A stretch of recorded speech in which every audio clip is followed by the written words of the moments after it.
আর চরণ প্রান্তে বসে আজ আমরা প্রার্থনা করছি, যার কাছে হৃদয়ের সমস্ত ব্যাকুলতা নিবেদনের মধ্য দিয়ে মানুষ শক্তি পায়, সাহস পায়, হতাশ জীবনে আসে আশার আলো। সেই সব জীবনের জীবন সর্বশক্তিমান পরমদয়াল শ্রী শ্রী ঠাকুর অনুকূলচন্দ্রের শ্রীপাদপদ্মে জানাই অনন্ত কোটি প্রণাম। পরমারাধ্যা জগজ্জননী শ্রী শ্রী বড়মার শ্রীচরণ কমলে অনন্ত কোটি প্রণাম। পরম পূজ্য পাদ শ্রী শ্রী বরদার শ্রীচরণে প্রণাম। পরম পূজ্যপাদ আচার্যদেব শ্রী শ্রী দাদার শ্রীচরণে প্রণাম। আজকে যার শুভ জন্মদিন উপলক্ষে এই সৎসঙ্গ এবং নাম সংকীর্তনের আয়োজন, যিনি সকলের ভালোবাসার ক্ষেত্র, সকলে যাকে ভালোবাসতে চায়, ভালোবেসে আনন্দ পায়, পূজ্যপাদ বাবাইদার শ্রীচরণে প্রণাম। আজকে এই ওয়েব সৎসঙ্গে উপস্থিত আমার একান্ত শ্রদ্ধাস্পদ ঠাকুরের কর্মীবৃন্দ, শ্রদ্ধাস্পদ দাদারা, স্নেহময়ী মায়েরা, সমবেত ভক্তমণ্ডলী, যথাযোগ্য স্থানে আমার প্রণাম, শ্রদ্ধা ও জয়গুরু জানাই।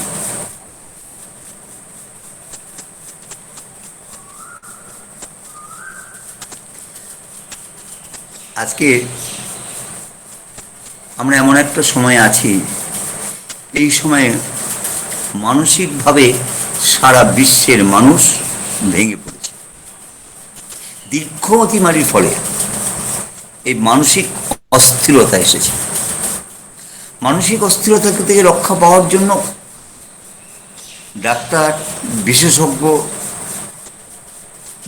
বৈজ্ঞানিকরা নানা চিন্তা ভাবনা করছেন। আর সেই চিন্তা ভাবনার মধ্যেই কেমন করে ভালো থাকা যায় সে কথাও ভাবছেন সবাই।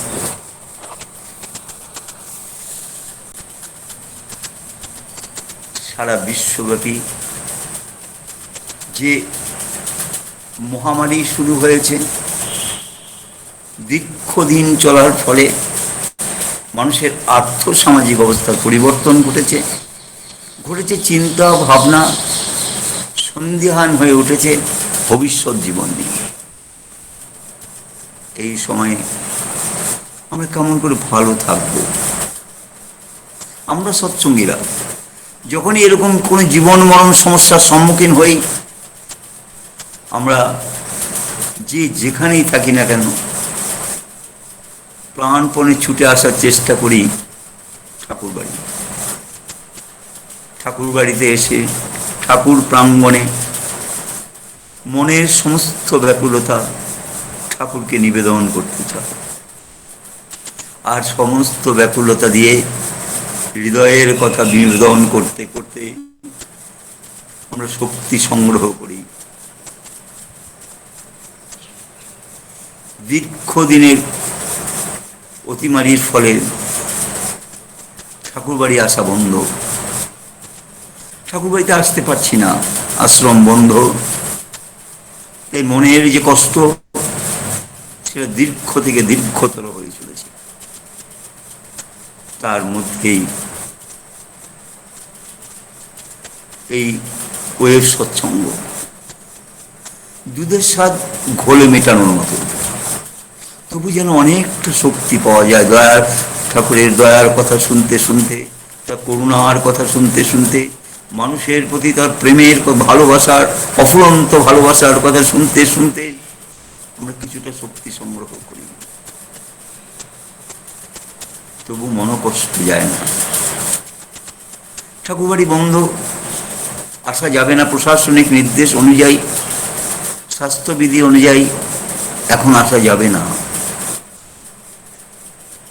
আর এই সময় আমরা কি করব? সেই কথা আচার্যদেব শ্রী শ্রী দাদা প্রত্যেক মুহূর্তে আমাদের স্মরণ করে দিচ্ছেন। 88 বছর বয়সী, প্রায় 89 হতে চলল, আচার্যদেব নিজের শারীরিক নানা রকম সমস্যা উপেক্ষা করেই শুধু মানুষের কথা ভাবছেন। সারা পৃথিবীর বিভিন্ন প্রান্তে ছড়িয়ে থাকা ভক্তবৃন্দ কে কেমন আছে, কেমন করে সেখান থেকে সে মুক্তি পেতে পারে, ভালো থাকতে পারে, এই তার একমাত্র চিন্তা। পূজনীয় বাবাইরা এই সমস্ত সংবাদ সংগ্রহ করে আচার্যদেবের কাছে নিবেদন করেন। আচার্যদেব সেই সব কথা ভাবতে ভাবতে থাকেন আর আমাদের নিয়ত বলে চলেছেন আরো বেশি করে ঠাকুরকে ভালোবাসার। সমস্যা যত ঘন তত ঠাকুর যেন আমার জীবনে আরো আরো থেকে আরোতর হয়ে ওঠে, জীবন্ত হয়ে থাকে, এই তার একমাত্র কথা। বিশ্বাস গভীর থেকে গভীরতর করতে হবে, তার প্রতি ভালোবাসা আরো আরো আরো ঠাকুর বলেন ভালোবাসার টান কর্মে আনে সবলতা, জীবনে উত্থান। এই ভালোবাসা কেমন করে আসবে? এই বিশ্বাস যত গভীর হবে সেখান থেকে। কবিগুরু রবীন্দ্রনাথ বলেন নম্র শিরে সুখের দিনে তোমারই মুখ লইব চিনে, দুঃখের রাতে নিখিলে ধরা যেদিন করে বঞ্চনা, তোমারই যেন না করি সংশয়। কোন অবস্থাতেই তোমার প্রতি সংশয় যেন না আসে। সংশয় আসলেই শক্তির পতন, সংশয় আসলেই অসহায় অবস্থা আরো থেকে আরোতর হয়ে উঠবে। ঠাকুর বলেন বিশ্বাস হারালে যেই দেখবে তোমার আশেপাশে দরদি কেউ না। এই বিশ্বাসকে রাখতে, এই বিশ্বাস কেমন করে রাখা যায় এই কথা বাবাইরা আমাদের শোনা, শুধু শোনান না, আমরা বিভিন্ন মানুষ বিভিন্ন ভাবে তাকে দেখি। আমি যতটুকু তাকে দেখেছি, যতটুকু তাকে বোঝার চেষ্টা করেছি, আমার কাছে মনে হয়েছে তিনি হচ্ছেন আবেগ এবং বাস্তবের এক মিশেল।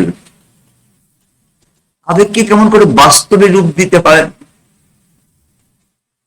কেমন করে ভালোবাসাকে বাস্তবমুখী করতে হয়, কেমন করে সমস্যার সমাধানের জন্য বাস্তবে সম্মুখীন হতে হয়, এ কথা বাবাইদা আমাদের প্রত্যেক মুহূর্তে শোনা। শুধু শোনান না, তার জীবনে তিনি করে দেখান। সমস্যাকে ভয় পেলে চলবে না, সমস্যার সামনে দাঁড়াতে হবে। কেমন করে সমস্যার সামনে দাঁড়াবো? সেই জন্য যে অফুরন্ত প্রাণশক্তি দরকার হয়, এই প্রাণশক্তি আমি সংগ্রহ করতে যদি না পারি তাহলে দাঁড়াতে পারি না। একটা ঘটনার কথা মনে পড়ে। 2017 সাল কলকাতা। আচার্যদেব শ্রী শ্রী দাদা কলকাতায় এসেছেন, ষোড়শী ভবনে আছেন। তার কিছুদিন আগে বহু চেষ্টা করার পর একটা ঠাকুরের শ্রীহস্ত লিপি উদ্ধার করা গেছে। 18 বছর নানাভাবে নানা প্রক্রিয়া নানা চিন্তা ভাবনা করতে করতে শ্রী শ্রী ঠাকুরের লেখা শ্রীহস্ত লিপি একটা খাতা পাওয়া গেছে। আচার্যদেব খুব খুশি হয়েছেন, ভীষণ খুশি। খুশিতে তিনি বলছেন ভালোভাবে লেখাটা উদ্ধার করতে হবে। কেমন করবো? এই লেখাটাকে চিরস্থায়ী করে রাখতে হবে। ঠাকুরের শ্রীহস্ত লিপি আমাদের কাছে অমূল্য সম্পদ।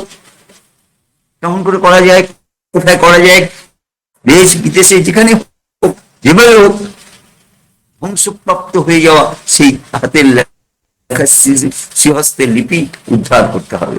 আচার্যদেবের এই কথা, সে কথা শুনে নানা রকম চিন্তা ভাবনা নানা কথা চলছে। হঠাৎ করে বললেন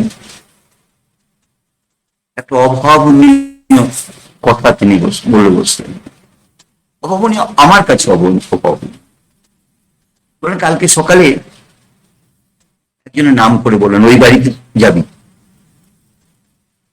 শোনা মাত্র চমকে উঠলাম।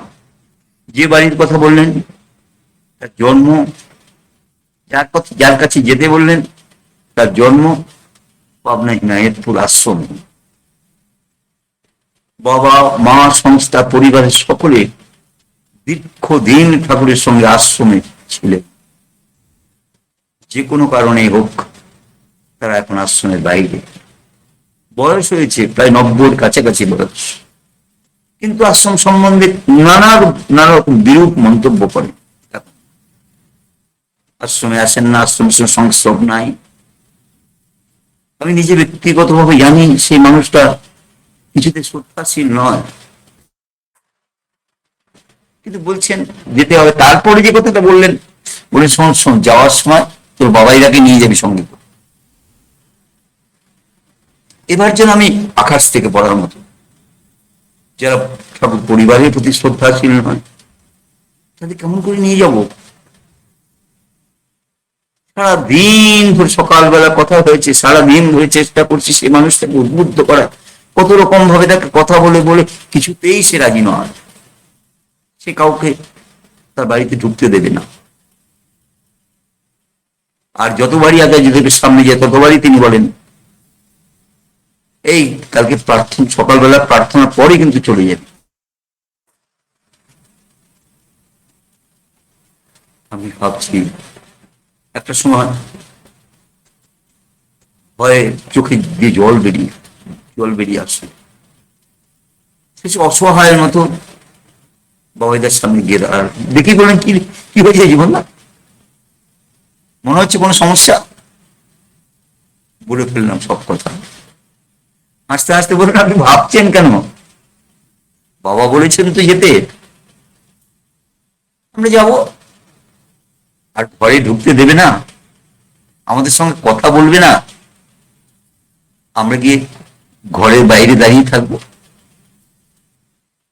দরজা বন্ধ থাকবে, দরজা যাতে খোলে তার জন্য আমরা বলবো, আহ্বান করব।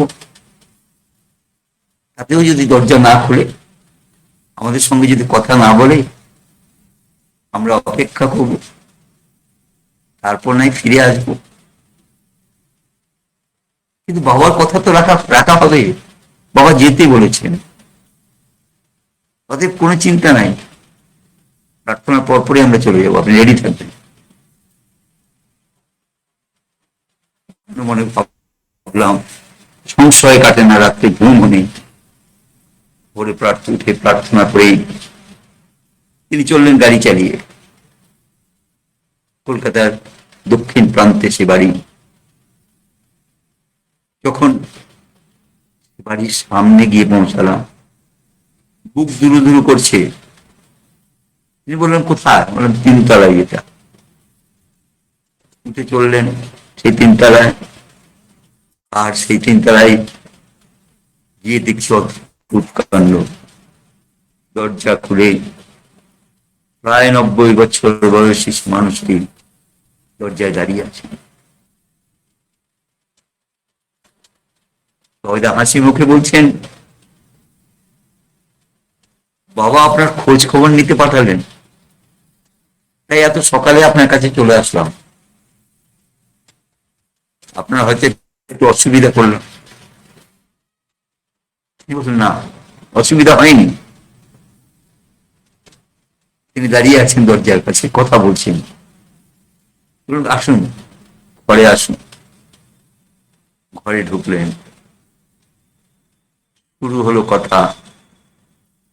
90 বছর বয়সী শিক্ষিত, অতি শিক্ষিত মানুষ, তার পরিবার, তার বাবা ঠাকুরের জীবনী লিখেছেন। যে জীবনী পড়ে আমরা ঠাকুরকে জানার চেষ্টা করি। তিনি নিজে অনেক বই লিখেছেন, তার সঙ্গে কথা শুরু। কথা একের পর এক কথা বলে চলেছেন। এই মানুষটি তার যত অভিমান, যত দুঃখ, যত কষ্ট তার মনের মধ্যে জমেছিল, সব কথা বলতে লাগলেন। মনের মধ্যে যত ক্ষোভ জমেছিল সব বলতে লাগলেন। সব শুনছেন, হাসি মুখে সব কথা শুনছেন, উত্তর দিচ্ছেন, সরাসরি উত্তর দিচ্ছেন। দেখতে দেখতে প্রায় 4 ঘন্টা সময় কেটে গেল। 4 ঘন্টা কথোপকথনে পর এবার ভবেদা বলছেন, এই সকালবেলায় এসে আপনার বিশ্রামটাকে নষ্ট করলাম। আপনার যথেষ্ট বয়স হয়েছে, আপনার শরীর খারাপ শুনে বাবা ব্যস্ত হয়েছিলেন খবর নিতে। ইচ্ছা ছিল বাবার নিজের আসা, কিন্তু শারীরিক কারণে তিনি আসতে পারলেন না, আমাকে পাঠালেন। আর আমি এসে আপনাকে এই সকালবেলা আপনার বিশ্রামে ব্যাঘাত করলাম। এবার তবে আসি। 90 বছর বয়সী সেই অভিমানত মানুষটি করজোড়ে বলতে লাগলেন, আজ আর এই পৃথিবী থেকে চলে যাওয়ার আমার কোনো কষ্ট নাই। মনে মনে বড় অভিমান পুষে রেখেছিলাম, খুব পুষে রেখেছিলাম, নানা কথা বলেছি। আজ মনে সব কিছু উজাড় করে নিবেদন করতে পেরে আমি ধন্য হলাম, হালকা হলাম। হাসতে হাসতে বাবাইটা বলছেন, আমার তো খুব ভালো লাগলো, আপনার সঙ্গে আমার প্রথম কথা, আর আপনি আপনার মনের কথা আমার কাছে বলতে পারলেন, আমি শুনতে পেরে ধন্য হলাম। সে মানুষটি হাত জোর করে বলছেন, ছোটবেলায় ঠাকুরকে দেখেছি, ঠাকুর প্রাঙ্গণে মানুষ হয়েছি, ঠাকুরের কথা শুনেছি, বহুদিন অভিমান বশত আশ্রমে যাওয়া হয়নি, আশ্রমে কোনো সংস্রব রাখিনি, কিন্তু ভিতরে ভিতরে খুব ইচ্ছে ছিল আবার ঠাকুরকে আমার মতো করে দেখা, ঠাকুর প্রাঙ্গণে ঘুরে বেড়ানো। সেই ইচ্ছা অপূর্ণ থেকেই যেত, আজ আমি সার্থক হলাম। মনে হয় যেন ঠাকুরের সেই কণ্ঠস্বর শুনতে পেলাম। কেমন করে তিনি কথা বলতেন, তার যে চোখ, সেই চোখের দিকে তাকালে যে মায়াবী পরিবেশে তৈরি হয়, আজ সেটা দেখে শান্তি পেলাম। হাউ হাউ করে কাঁদতে কাঁদতে তিনি প্রণাম করলেন। তাকে উঠিয়ে নিয়ে বললেন, ভালো থাকবেন, ভালো থাকবেন, আপনার মনের কষ্ট চলে গেছে, অতএব ভয় কি, এখন তো আর আপনার কষ্ট না। আমরা সবাই ঠাকুরকে নিয়ে চলার চেষ্টা করি, ঠাকুরকে ভালোবাসি, আর ঠাকুরই আমাদের সকল শক্তির উৎস। যত ঠাকুরময় হয়ে থাকতে পারবো, তাতেই আমরা ভালো থাকতে পারি। বলেন, একটু অপেক্ষা করেন। ঘর থেকে এসে তিনি তাকে বললেন, আপনি এই প্রথম ঠাকুর পরিবারে কেউ আমার বাড়িতে আসলেন, আপনি একটু জল গ্রহণ করে যান। বাবাইরা আবার বসলেন, তিনি মিষ্টি জল নিয়ে আসলেন, বাবাইরা সকলকে বিতরণ করলেন। তিনি কাপড় দিয়ে প্রণাম করতে করতে বললেন, আজ আমার জীবনের সবচেয়ে আনন্দের দিন। এমনি করেই যেন বাবাই তার সকলকে উৎসাহিত করেন, আর তার পিতৃদেবের আদেশ পালন করার জন্য তিনি সর্বক্ষণ সচেষ্ট হয়ে আসেন। যখনই কেউ কত অসুবিধার মধ্যে পড়েন, তার কাছে আসেন সমস্যার কথা বলতে। যে সমস্যাকে কেমন করে বাস্তবমুখী সমাধান করতে হয় সেটাই তিনি বলেন। বাস্তবকে মেনে নিতে হবে। কবিগুরু রবীন্দ্রনাথ বলেন, আঘাতে আঘাতে বেদনায় বেদনায় সত্য যে কঠিন, কঠিনেরে ভালোবাসিলাম সে কখনো করে না বঞ্চনা। এই জন্য বাবাইদা বলেন, সেই কথাটি যেন প্রতিধ্বনি করে বলেন, বাস্তবকে স্বীকার করে নিতে হবে, এবং সেই জন্য যে কষ্ট স্বীকার করা সেটাকেও মেনে নিতে হবে। বাস্তব কখনো প্রতারণা করে না। শুধুমাত্র আবেগমুখী নয়, আবেগ যেমন দরকার, আবেগ এবং বাস্তবের সংমিশ্রণ দরকার, নিয়ন্ত্রণ দরকার। আবেগ যেন বাস্তব যেন আবেগকে নিয়ন্ত্রণ করতে পারে। আজকের এই সময় দাঁড়িয়ে তিনি আমাদের শোনাচ্ছেন, আচার্যজি যেমন করে বলছেন মানুষকে, মানুষের পাশে থাকার কথা, আন্তরিকভাবে মানুষের পাশে থাকার কথা, আর তিনি তার ব্যাখ্যা করে বলছেন এই সময় সমস্ত নীতিবিধি মেনে কেমন করে মানুষের পাশে থাকতে পারি। গত 2রা মে তিনি লিখছেন, মেসেজ করছেন একজনকে, এই সময়ে প্রযুক্তির যে উন্নতি হয়েছে, সেই প্রযুক্তির উন্নতির ফলে আমি যদি মনে করি কাউকে সাহায্য করতে চাই, তাহলে সাহায্য করতে পারবো ফোনের মাধ্যমে। আমি সাহায্য করব, সেই আর্থিক সাহায্য করতে পারি আমি ফোনের মাধ্যমে। কাউকে যদি মনে করি কোনো সামগ্রী পাঠানো ভীষণ প্রয়োজন, সেটাও আমি অনলাইনে পাঠাতে পারি। যদি মনে করি ডাক্তারি অ্যাডভাইস পাঠাবো, সেটাও আমি ফোনের মাধ্যমে করতে পারি। যদি মনে করি তাকে ঠাকুরের কথা শোনাবো, তার কাছ থেকে ঠাকুরের কথা শুনবো, সেটাও ফোনের মাধ্যমে করতে পারি। এই বাস্তব জ্ঞানকে সচেষ্ট রেখে প্রশাসনিক বিধি, স্বাস্থ্য বিধিকে মেনেই মানুষের পাশে থাকা যায়, থাকতে হবে। এই সময়ে ভীষণ ভাবে দরকার আন্তরিকতা। সামাজিক দূরত্ব বিধি যেন মানসিক দূরত্বতে না পরিণত হয়, সেই জন্য এইভাবেই আমাদের সংযোগ রাখতে হবে। আবেগ বশত যাতে বিড়ম্বনাকে ডেকে না নিয়ে আসে। অনেক সময় মনে হয় তাহলে কি যাজন করবো না, যাজন করতে কি যেতে হবে না, 3.5 কোটি দীক্ষার জন্য কি বেরোতে হবে না? এই আবেগ বাস্তবের সঙ্গে সম্পর্ক না থাকার ফলে বহু কর্মী চলে গেছেন। আচার্যদেব কষ্ট পেয়েছেন, ভীষণভাবে কষ্ট পেয়েছেন। বারবার বলছেন তাই আবেগকে নিয়ন্ত্রণ করতে হবে। আর আবেগকে নিয়ন্ত্রণ করতে গিয়ে যেন আমি আমার একাকী হয়ে না পড়ি, এই জন্য আন্তরিকতার সঙ্গে চিন্তা করতে হবে। বাবাইদার কথা আলাদা করে বলার কিছু আছে কিনা আমার জানা নেই, কেননা তিনি তো সর্বক্ষণ ঠাকুরের কথা বলেন, আচার্যদেবের কথা বলেন। তিনি তো কখনো তার নিজের কথা বলেন না।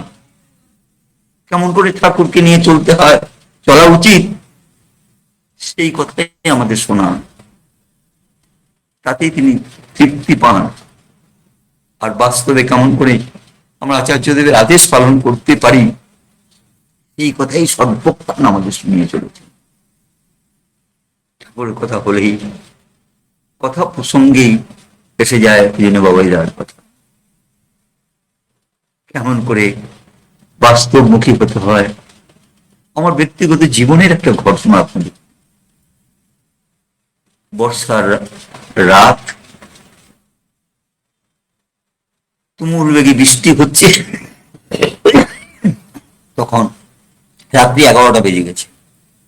হঠাৎ করে বাড়ির দরজা কড়া নড়েন, কেউ কড়া নাড়লেন, বেল বাজালেন। ছেলেরা ছুটে গেল, নিচে গিয়ে দরজা খুলে চিৎকার করে,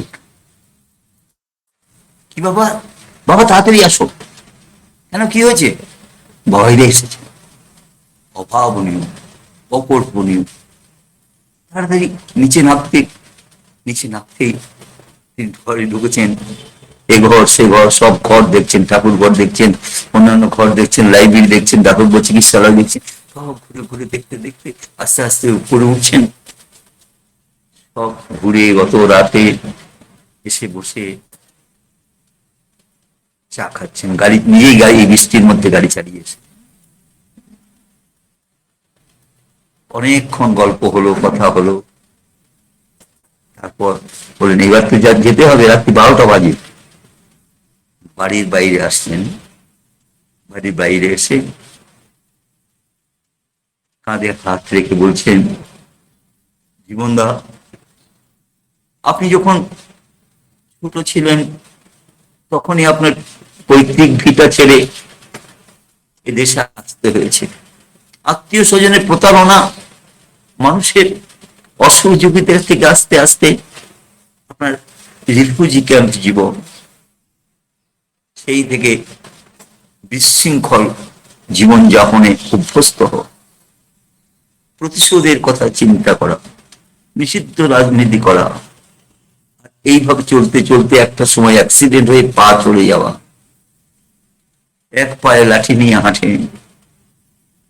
আচ্ছা বলতে পারেন, কখনো কি ভেবেছেন আপনার এই জীবনে এরকম একটা ঘর বাড়ি আপনার হবে? আপনি কখনো কি ভেবেছেন আপনি এমনি করে স্ত্রী পুত্র পরিবার নিয়ে এত ভালো থাকবেন? এটা কি কখনো স্বপ্নে দেখেছিলেন? আপনি ঠাকুরকে গ্রহণ করেছেন, তারপর শ্রী শ্রী বড়দাকে আপনাকে দয়া করেছেন, তিনি আশ্রয় দিয়েছিলেন, আপনি তার আশ্রয়ে তার কথা শুনে চলতে আরম্ভ করলেন। হারিয়ে গেল কোথায় সেই অন্ধকার জীবন। আপনি 3বার স্কুলে পড়া বন্ধ হয়ে যাওয়া ছেলে কলকাতা বিশ্ববিদ্যালয়ের সর্বোচ্চ ডিগ্রি লাভ করলেন। আপনাকে তিনি গবেষণা করালেন, কত লোক আপনাকে ভালোবাসে। এই যে প্রাপ্তি, এই প্রাপ্তির কথা কি আপনি কখনো ভেবেছিলেন? বলতে বলতে তার চোখ ছল ছল করে উঠল। বলছে, আমরা কত অলৌকিক কথা বলি, ঠাকুর সম্বন্ধে কত আজগুবি কথা অনেক সময় বলি, কিন্তু বাস্তব জীবনে এর চেয়ে বড় অলৌকিক কি কিছু হয়? শূন্য থেকে যে এত পাওয়া যায়, তার চেয়ে বড় অলৌকিক কি আর কিছু হয়? ঠাকুরকে নিয়ে মগ্ন হয়ে থাকার মধ্য দিয়ে মানুষের কিছু অপূর্ণ থাকে। আজকের এই সময়ে তার সেই কথাগুলি বারবার, আশ্রমের প্রত্যেকটা মুহূর্তে তিনি সজাগ আছেন, সকলে কেমন করে ভালো থাকবে। সব সময় সকলের খবরাখবর রাখেন, দেশে বহির্দেশে সবাই কেমন করে ভালো আছে, সবাই কেমন করে ঠাকুর মুখে। তার একমাত্র ইচ্ছা সবাই ঠাকুর মুখী হয়ে চলবে, ঠাকুরময় হয়ে থাকবে, আচার্যময় হয়ে থাকবে, আর তার মধ্য দিয়ে তিনি শান্তি পান। প্রতিনিয়ত সেই চেষ্টা করেছে। আজকে আমার তার কথা বলার প্রকাশ করার ক্ষমতা আমার নেই, কিন্তু যখনই কোনো অসুবিধায় পড়ি, অসহায় বোধ করি, সমস্যার মধ্যে পড়ি, তার কাছে গিয়ে দাঁড়ালেই তিনি বাস্তবমুখী সমাধানের কথা, ধৈর্য ধরার কথা বলেন। আজকের এই সময় আমাদের সেই ধৈর্য ধরতে হবে। অন্ধকার কেটে যাবে, আলোর ফুলকিতে আবার পৃথিবী আলোকিত হবে, মানুষ স্বাভাবিক জীবন ফিরে পাবে। আমি শুধু আন্তরিকতার সঙ্গে ঠাকুরকে নিয়ে মানুষের পাশে থাকি, তাহলে এই সৎসঙ্গ করা সার্থক, এত কথা বলা সার্থক, আয়োজন সার্থক হয়ে উঠবে জীবন। ঠাকুরের শ্রীচরণে আপনাদের সকলের সর্বাঙ্গীন মঙ্গল প্রার্থনা করি। সকলে ভালো থাকেন, সকলকে ভালো রাখেন। মানুষের এই অসহায় অবস্থা, আমরা ঠাকুরকে নিয়ে সকলের কাছাকাছি থাকি, হৃদয়ের কাছাকাছি থাকি, আন্তরিকতার সঙ্গে সকলের কথা ভাবি। কারো সমালোচনা নয়, অপারগতা নয়, এই সময়ে শুধু উত্তরণের কথা, ঠাকুরকে নিয়ে উত্তরণের কথা, সে কথা ভেবেই শক্তি পায়, সাহস পায়, আর স্বাভাবিক জীবনে ফিরে আসার ব্যাকুল প্রার্থনা জানায়। জয় গুরু।